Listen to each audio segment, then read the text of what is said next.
ঢাকা ময়মনসিংহ ও ঢাকা টাঙ্গাইল মহাসড়কের গাজীপুর অংশের ঈদযাত্রার খবর জানাতে যুক্ত হচ্ছেন সহকর্মী মাহমুদা শিকদার। সরাসরি চলে যাচ্ছি তার কাছে। মাহমুদা, কেমন দেখছেন সেখানকার পরিস্থিতি এবং কোনো অসঙ্গতির তথ্য রয়েছে কিনা আপনার কাছে জানাবেন। জানেন যে গাজীপুর একটি শিল্পাঞ্চল এলাকা এবং এই শিল্পাঞ্চল হওয়ার কারণে প্রায় 5 থেকে 6 হাজার এখানে শিল্প কারখানা আছে। বেশ কিছুটা বিজিএমই বিকেএমির আওতায়, আবার বেশ কিছু শিল্প কারখানা আছে যারা বিজিএমই বিকেএমির আওতায় না। এবং ইন্ডাস্ট্রিয়াল পুলিশের কাছ থেকে পাওয়া তথ্য অনুযায়ী এখন পর্যন্ত বিজিএমই বিকেএমির আওতায় থাকা প্রায় 58% কারখানা আছে যেগুলো ছুটি হয়ে গেছে, এবং বাকি যে কারখানাগুলো আছে সেগুলো আসলে সকাল থেকে দফা দফায় ছুটি হচ্ছে। এবং এই কারখানাগুলো যেহেতু দফা দফায় ছুটি হওয়ার কারণে কিন্তু আসলে মহাসড়কের যে চাপটা এটি একসাথে পড়েনি, যেহেতু ভেঙে ভেঙে ছুটি হচ্ছে, যার কারণে যে বিশেষ করে আজ টঙ্গীর দিকে যে কারখানাগুলো আছে সেইগুলো দুপুরের পর থেকে ছুটি হয়ে যাবে। এছাড়া কালিয়াকৈর, চন্দ্রা, তারপর মৌচাক এবং রাজেন্দ্রপুর চৌরাস্তা, মাওনা এই দিকে যে কারখানাগুলো আছে সেগুলো কিন্তু এর মধ্যে আসলে ছুটি হয়ে গেছে।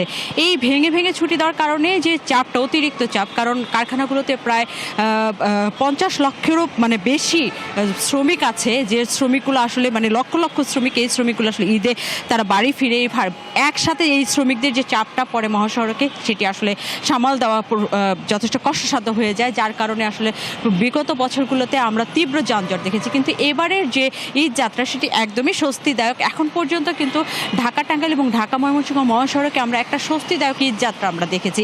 এবং বেলা পাড়ার সাথে সাথে রাস্তায় মহাসড়কে যে গাড়ির চাপ এবং যাত্রীর চাপ সেটি বেড়েছে, কিন্তু এখনও গাড়ির চাকা স্বাভাবিক যে গতি সেই স্বাভাবিক গতিতেই এগিয়ে চলেছে।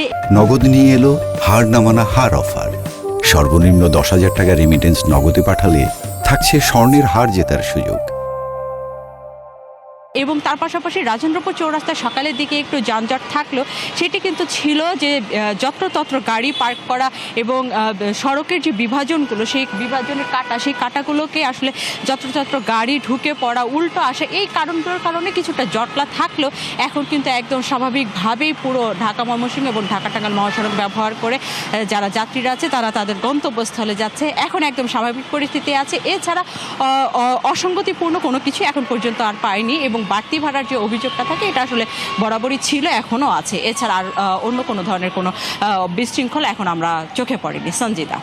মাহমুদা, ধন্যবাদ আপনাকে। নারায়ণগঞ্জ মহাসড়কে বাড়ছে যানবাহনের চাপ, এ নিয়ে বিস্তারিত জানাতে আমাদের সাথে যুক্ত হচ্ছেন সহকর্মী সাবিত আল হাসান। সাবিত, কেমন দেখছেন সেখানকার পরিস্থিতি? কোনো যানজট হচ্ছে কিনা এবং আইন শৃঙ্খলা রক্ষাকারী বাহিনীর পক্ষ থেকে কোনো ব্যবস্থা নেওয়া হয়েছে কিনা, সব মিলিয়ে জানাবেন।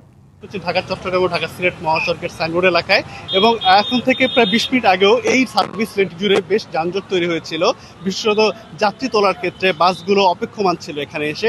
তবে কিছুক্ষণ আগে এখানে র্যাব 11 একটি ইউনিট এসে এই পুরো এলাকাটা থেকে টহল নিরাপত্তা বাড়িয়েছে, এবং তারপর পরেই কিন্তু এখানে যানজট অনেকটা কমে এসেছে এবং র্যাব সদস্যরা এখানে তল্লাশি কার্যক্রম চালাচ্ছে।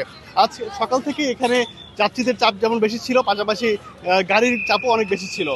তবে যাত্রীরা অভিযোগ করছেন যে দীর্ঘ সময় তারা দাঁড়িয়ে আছেন, এবং সকাল 8টার বাস সকাল 10টার সময় আসা কিংবা সকাল 9টার বাস এখন পর্যন্ত না আসার কারণে দীর্ঘ সময় তাদের অপেক্ষা করতে হয়েছে, এবং যেই ফলে তাদের আসলে ভোগান্তিটা অনেক বেশি হয়েছে।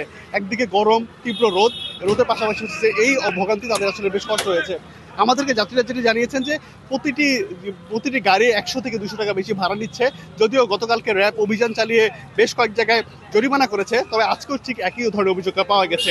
এই বিষয়ে অভিযান পরিচালনা এবং যে সার্বিক তদারকি করতে র্যাব সদস্যরা এখানে উপস্থিত আছেন, এবং তারা অভিযান পরিচালনা করে পুরো বিষয়টি নিয়ন্ত্রণে আনার কথা আমাদেরকে ইতিমধ্যে জানিয়েছেন।